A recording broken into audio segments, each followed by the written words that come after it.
Good morning, dear students. Let us start now chapter 5 periodic classification of elements. Students, there are 118 elements. Till now बेटा अभी तक 118 elements discover हो चुके हैं. उनमें से 98 नेचुरली अकरिंग हैं और जो बाकी बचे हुए हैं वो सिंथेटिक एलिमेंट्स है मीन्स मैन मेड हैं. इस चैप्टर में हम क्या करेंगे कि ये जो इतने सारे एलिमेंट्स है 118 elements, how they can be classified so that we can study their properties easily. इनको किस तरीके से क्लासिफाई किया जाए जिससे कि हम इनकी प्रॉपर्टीज को इजीली स्टडी कर सकें. तो इसमें कुछ साइंटिस्ट के अर्लियर अटेम्प्ट्स भी हैं और जो न्यूज है मीन जो लेटेस्ट पीरियोडिक टेबल है हमारा, हम उसके बारे में भी स्टडी करेंगे. इस चैप्टर में आप 4 साइंटिस्ट के बारे में स्टडी करेंगे. जो फर्स्ट वाला है वो डॉबर्नियर. सेकेंड वाला जो आता है उसमें आप न्यूलैंड करोगे, Newland law of octaves. Third Mendeleev और जो फोर्थ पीरियोडिक टेबल है वो आप मॉसले का करोगे. तो ये जो फर्स्ट थ्री हैं उन्होंने क्या किया था, एलिमेंट्स को जो अरेंज किया according to their atomic mass के अकॉर्डिंगली अरेंज किया. और जो मॉसले था उसने according to their atomic number arrange किया. तो इस चैप्टर में मैं आपको पहले डॉबर्नियर के बारे में बताऊंगी. इधर लिखा हुआ है डॉबर्नियर ट्रायड. उसके बाद न्यूलैंड लॉ ऑफ ऑक्टेव्स के बारे में स्टडी करेंगे. फिर मेंडलीव के बारे में. इन तीनों की ड्रॉबैक्स करेंगे और वो ड्रॉबैक्स को किस तरीके से मॉसले ने कवर अप किया अपने मॉडर्न पीरियोडिक टेबल में. जो इसका टेबल है उसको हम मॉडर्न पीरियोडिक टेबल कहते हैं. तो उसको इसने कैसे इनकी सभी की ड्रॉबैक्स को इसमें कैसे कवर हो गए उसको समझाया गया है. तो इसी सीरीज में सबसे पहले आता है डॉबर्नियर ट्रायड. इन 1817 जोहन वुल्फगैंग डॉबर्नियर एक जर्मन साइंटिस्ट था. उसने एलिमेंट्स को अरेंज करने की कोशिश की according to their similar properties into groups. उसने किस तरीके से अरेंज किया, उसने क्या किया कि थ्री थ्री एलिमेंट्स के ट्रायड बना लिए. ऐसे उस टाइम पर जितने भी एलिमेंट्स डिस्कवर हुए थे उसके ऐसे ट्रायड बना लिए. आप देखो और उसने क्या कहा उसमें, डॉबर्नियर showed that when the three elements in a triad were written or in order of their increasing atomic masses, means अगर उनके बढ़ते एटॉमिक मास के क्रम में लिखा जाए, जैसे ये लिखा हुआ बेटा NPAS का नाइट्रोजन 14 31 74.9, ऐसे इसका बढ़ते क्रम में लिखे मीन्स इंक्रीजिंग एटॉमिक मासेस लिखे हुए हैं. तो इसने कहा कि the mass of the middle element was रफली the average of the atomic mass of the other two elements. जो मिडल एलिमेंट का मास है वो बाकी दोनों एलिमेंट्स के एवरेज के इक्वल होगा. मीन्स रफली इक्वल होगा, बिल्कुल हम नहीं कह सकते करेक्ट इक्वल होगा एकदम. फॉर एग्जाम्पल उसने एग्जाम्पल एक दिया कि लिथियम सोडियम पोटाशियम इनके मासेस होते हैं 6.9 23 और 39. तो ये इन तीनों को अगर हम जैसे देखो लिथियम सोडियम पोटाशियम इनके ये मास है. तो इसमें से बोलते हैं अगर हमें सोडियम का निकालना है that is the average of this one and this one. इन दोनों को ऐड करो अपॉन 2 कर देंगे क्योंकि एवरेज में जितने होते हैं उससे डिवाइड होता है. ऐसे 45.9 by 2 that will become 22.9 which is approximately equal to the mass of sodium. तो ये इसका टेबल था. लेकिन इसकी ड्रॉबैक हुई बाद में, कुछ दिनों के बाद इसकी ड्रॉबैक हुई. ड्रॉबैक क्या थी बेटा, इतने सारे जो एलिमेंट्स थे उस टाइम पर जो डिस्कवर हुए थे और जितने इसने ट्रायड बनाए थे उन ट्रायड में से सिर्फ 3 ट्रायड ऐसे थे जिसमें ये रूल लागू हो रहा था, बाकियों में नहीं हुआ. जैसे आप इनमें भी एग्जाम्पल जो दिए हुए इनको करके कर सकते हो. आप क्या देखोगे इसमें कि सभी के अंदर ये ट्रायड एप्लीकेबल नहीं है. मीन्स जो फर्स्ट और थर्ड का जो एवरेज है वो मिडल वाले के इक्वल नहीं होता. सिर्फ ये वाले जो थ्री पेयर्स हैं मीन्स ट्रायड है, इन्हीं में आप इसकी वो प्रॉपर्टी लागू होती है। देखो, डॉबरने कुड आइडेंटिफाई ओनली, ये इसका ड्रॉबैक्स और डीमेरिट्स कह सकते हैं इसका आप, could identify only 3 triads from the elements known at that time. Now the second was Newland law of octaves.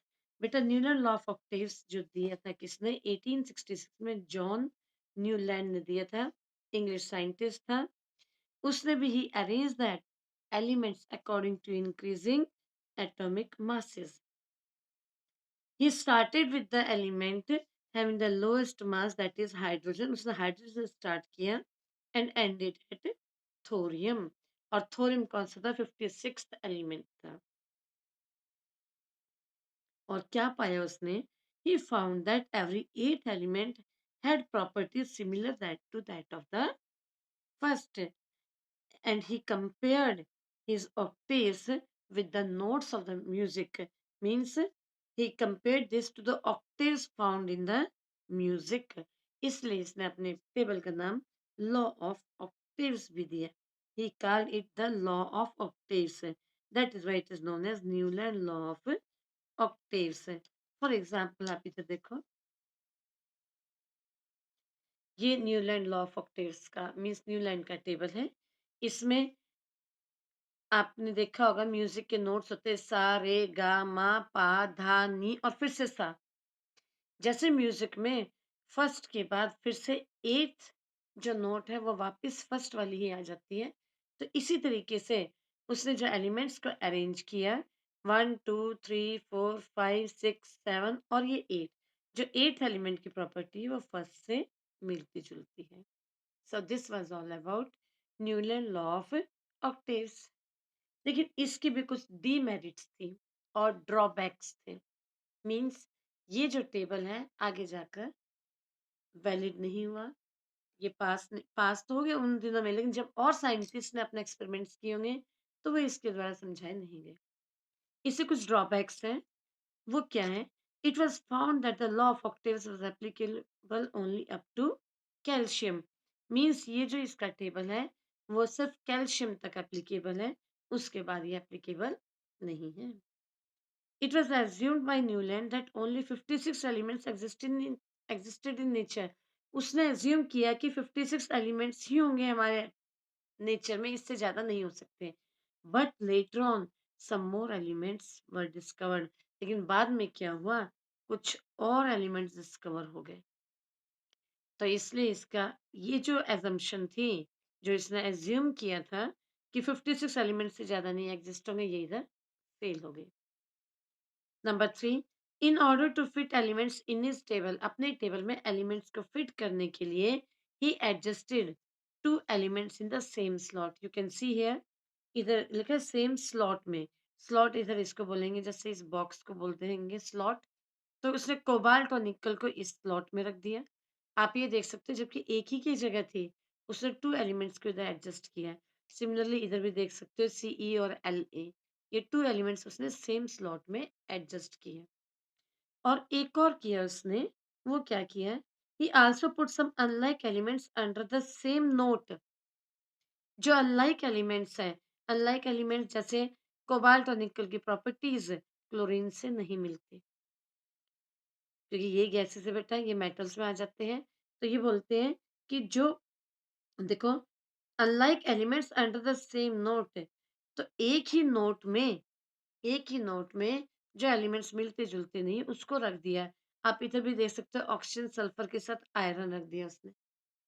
Iron metal में आ जाता है और ऑक्सीजन गैस आ जाती है आपकी। ठीक है, तो इस तरीके से उसने इनको भी सेम नोट में, इसको नोट कहेंगे।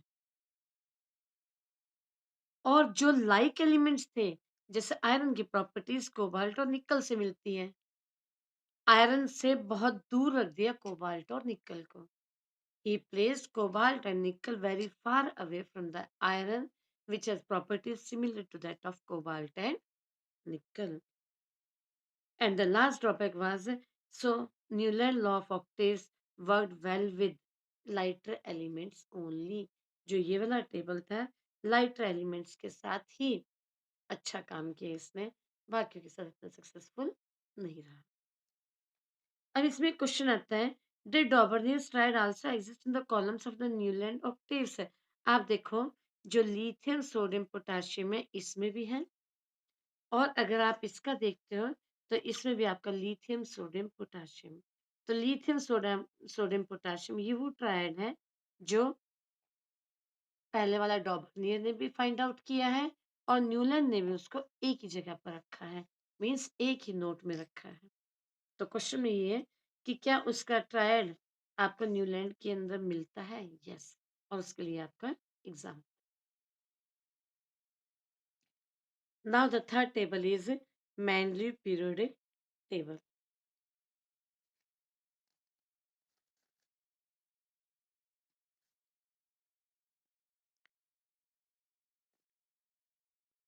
The main credit for classifying element goes to Dmitry Ivanovich Manley, और रशियन केमिस्ट था। बेटा मेन जो क्रेडिट है इसी को जाता था जब तक हमारा न्यू टेबल नहीं आया था। He was the most important contributor to the early development of periodic table of elements. Mean सबसे इम्पोर्टेंट रोल इसी का रहा, where in the elements were arrange on the basis of the fundamental property that is atomic मास।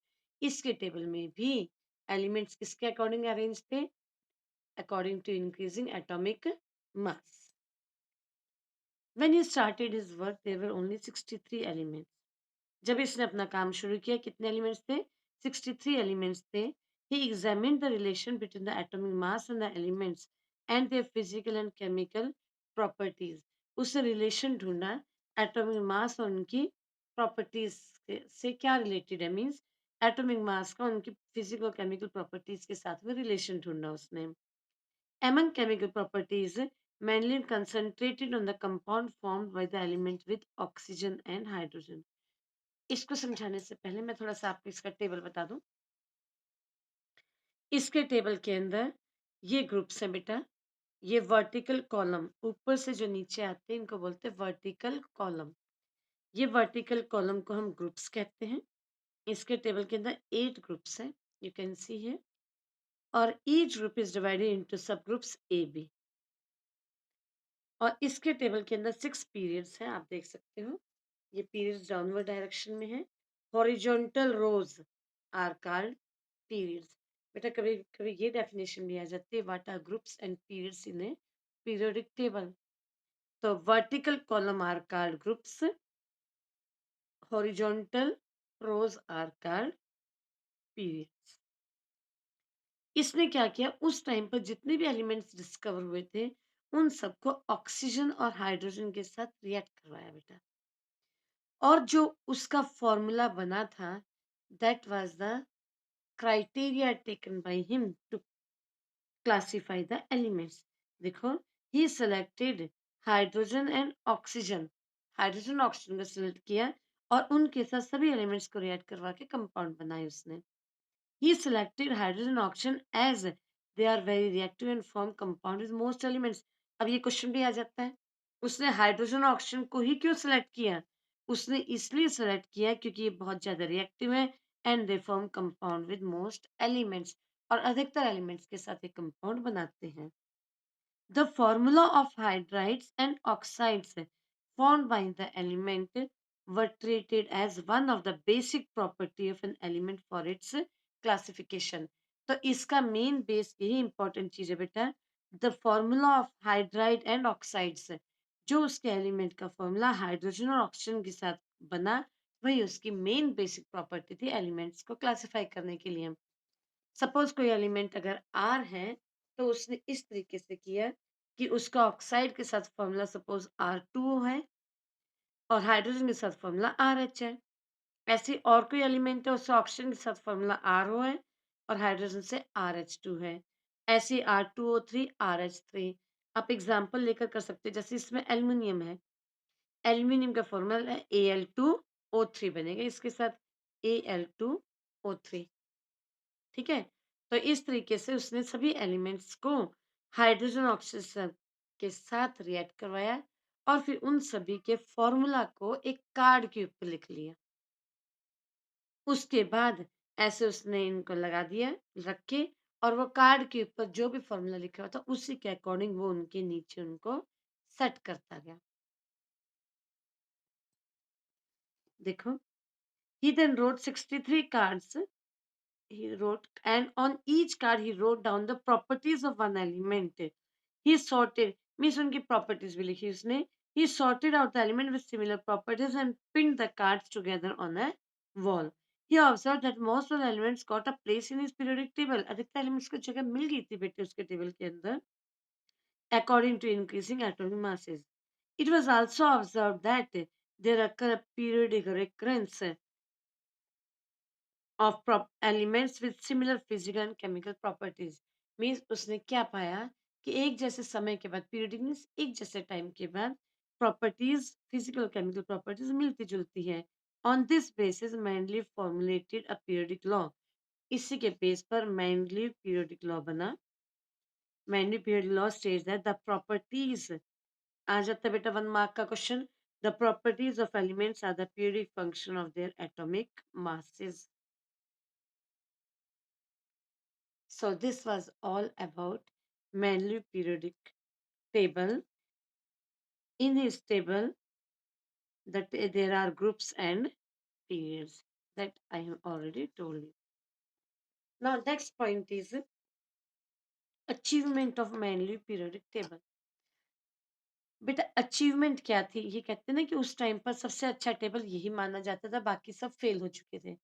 तो ऐसी क्या चीज थी जिसके कारण इसको एक्सेप्ट किया गया और इसकी अचीवमेंट अच्छी हुई? अब इसने क्या किया? सबसे फर्स्ट अचीवमेंट तो ये आ जाती है बेटा, in order to fit the elements in his periodic table. उसने क्या किया? अपने पीरियोडिक टेबल में एलिमेंट्स को फिट करने के लिए उसने कुछ एलिमेंट्स में ऐसा किया कि जिसका मास ज्यादा है उसको, जिसका मास कम है उससे पहले रख दिया. फॉर एग्जाम्पल आप देखो, निकल का मास 58.71 है जो कि 58.93 से कम है, तो इसको कोबाल्ट को पहले रखा और निकल को बाद में रखा. इसको एक अचीवमेंट के तौर पर रखा गया, ना कि डिफेक्ट के तौर पर. मींस इसको अचीवमेंट भी मानेंगे हम, ड्रॉबैक भी मानेंगे. अचीवमेंट इसलिए है कि भले ही थोड़ा सा फर्क आ गया इसमें, लेकिन उसने सेम प्रॉपर्टीज के एलिमेंट्स को एक जगह पर रखा है. इस चीज को समझाने के लिए इसको अचीवमेंट के तौर पर देखा गया. Further mainly left some gap in his periodic table. उसने अपने पीरियोडिक टेबल में कुछ गैप छोड़े.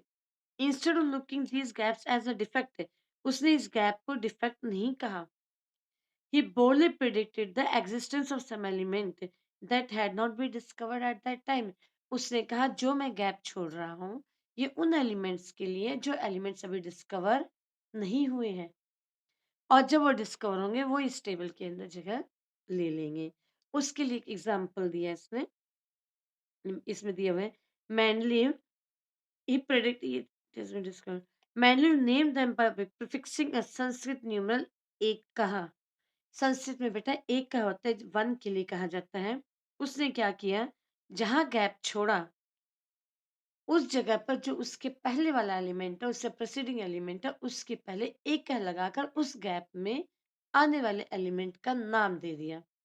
जैसे scandium, gallium, germanium were discovered letter. आप देखो इस टेबल के अंदर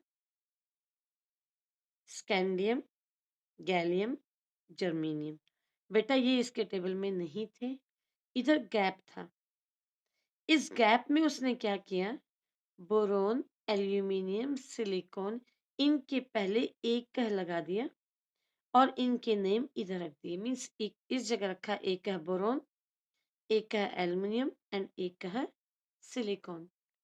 फिर जब ये न्यू एलिमेंट्स डिस्कवर हो गए, उसने देखा कि इनकी प्रॉपर्टीज, जैसे इसकी प्रॉपर्टी एक है बोरोन से मिलती जुलती है, इसकी प्रॉपर्टी एक है एल्यूमिनियम से मिलती है और इसकी प्रॉपर्टी एक है सिलिकॉन से मिलती जुलती है. तो उन तीनों एलिमेंट्स को रिप्लेस कर दिया गया और उनकी जगह स्कैंडियम, गैलियम और जर्मेनियम आ गए. तो देखो इसमें नेक्स्ट में गैलियम लेट डिस्कवर हुआ था, उसका एटॉमिक मास 69.7 है और उसकी जगह एक है एल्यूमिनियम का रखा था, जिसका मास उन्होंने प्रेडिक्ट किया था कि जो आएगा उसका एटॉमिक मास 68 होगा. जब गैलियम आया डिस्कवर हुआ, उसका ऑक्सीजन के साथ रिएक्शन Ga2O3, ये फॉर्मूला बना है। सेम वही फॉर्मूला एल्यूमिनियम का, एक एल्यूमिनियम का E2O3 बनता है ऑक्सीजन के साथ। इन द सेम वे क्लोरीन के साथ GaCl3, तो इधर भी ECl3 है।